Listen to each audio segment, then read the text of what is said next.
Hello and welcome to CNBC-TV18 and Kantar Brand Z C-Suite panel. I'm Shubhani Gharat.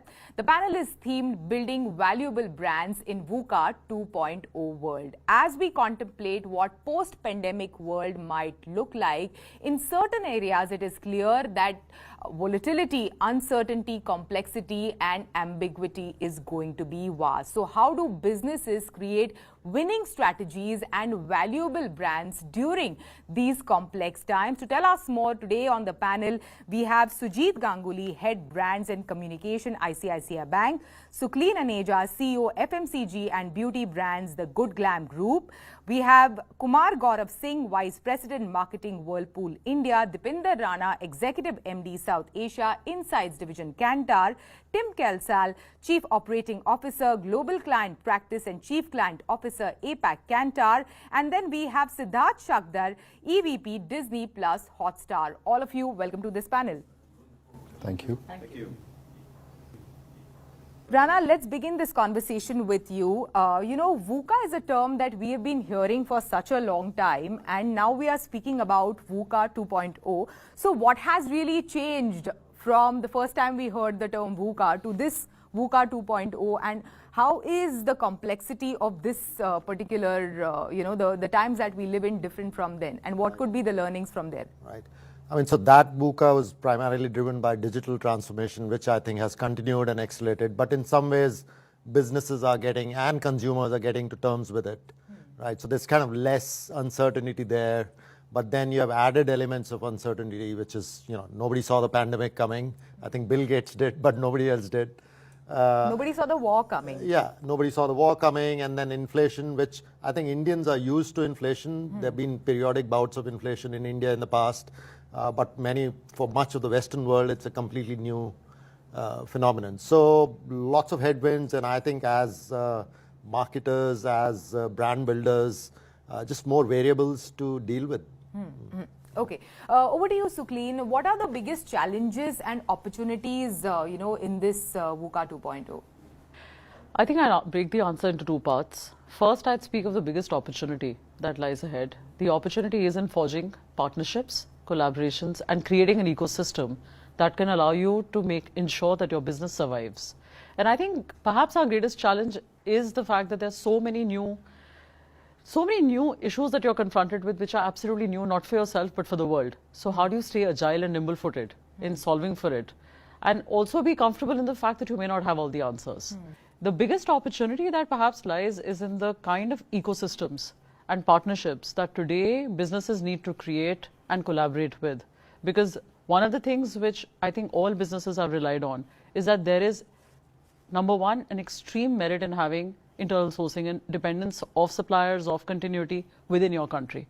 So that at no point of time should the disruption affect business continuity. That I think has been one big learning for businesses. Second, I would say, is also with respect to the way we reach out to our consumers. Newer models had to be explored. A lot of the conventional world in the way we operated businesses has also gone through change. And I think agility has really been tested in times like these. So personal agility is business agilities, and has created an environment where everyone has to be open to collaborations. Because fundamentally it's the ecosystems and the partnerships that you're forging internally and externally that's actually going to help businesses survive. And that is where the question of survival comes in. Yeah. And over the past 2 years also, Sukleen, you are someone who has changed organizations from a classic FMCG company to like a fairly new player, in the Indian market. So how do they approach, like times like this, and what is the difference, that you saw as a leader?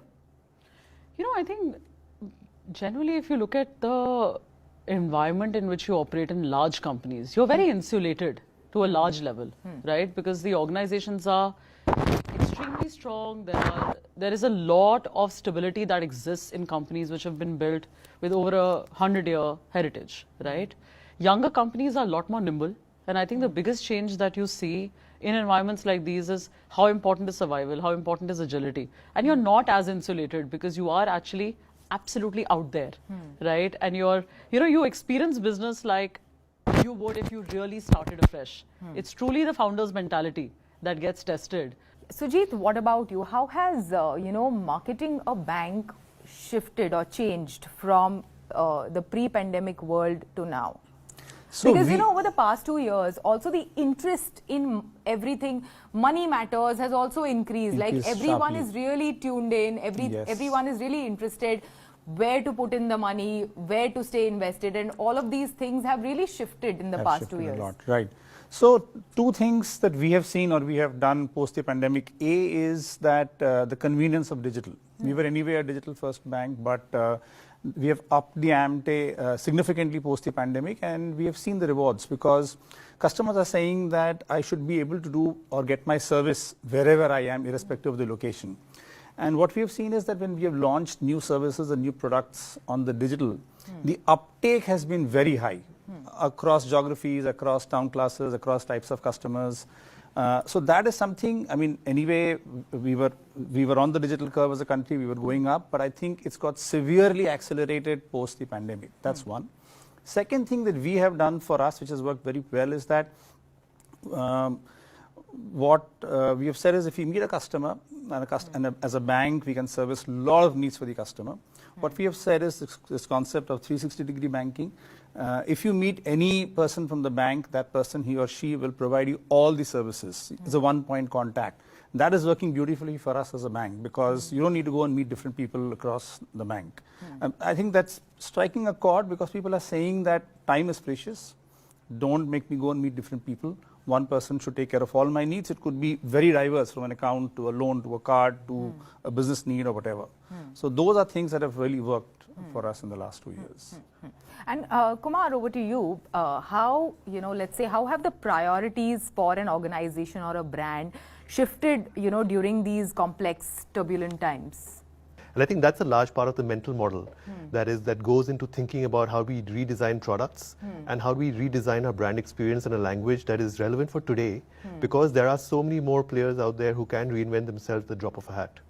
And how about dealing with the entire supply chain issues? Also, for a company like Whirlpool, let's say there used to be those key seasons like the summers, the festive season where consumers would go ahead and buy your product. So has that shifted, changed, and how are you dealing with that? I think supply chain, for sure there were some hiccups that did happen during the lockdown stages. I would say now mostly they're behind us. I think the semiconductor shortages that we seem to hear a lot about is possibly a lot more with the auto industry than the durables. Having said which, yes, 2 summers were washed away in the last 2 years. We're all expecting to see a good festive sales coming up around the corner. So all fingers crossed to see that. Okay, great. Siddharth, over to you. What are the biggest challenges faced by OTT brands today and how do you overcome those? So some of the biggest challenges we face is the world today is far more cluttered than it used to be, right? And so earlier consumers could connect with a brand if the brand was fulfilling them from a transactional benefits point of view. But now, in addition to all the clutter, there's also consumers are changing and their identity is becoming even more important for them. So what am I? What do I stand for? These questions are far more important in the consumer's mind than they were yesterday.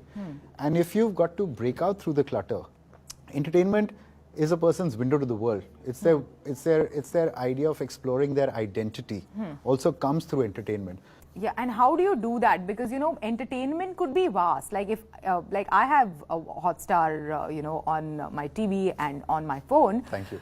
And I watch football on it. I watch cricket on it. I watch series on it. I watch movies on it. So how do you, have that identity connect with the consumer?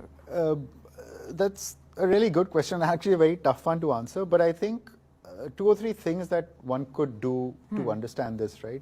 So there are regular marketing tools through which you can understand this, psychographics, etc., through which you can understand consumers. But more than that, I don't think brands sometimes make the mistake of thinking it's a snapshot. And so you understand once, and then these are the personas that I'm going to chase, and these are the personas that I'm going to communicate with. But I think what we miss out is the fact that identities evolve. So you've got to kind of consistently keep in touch and keep understanding how your consumers think, feel, and behave.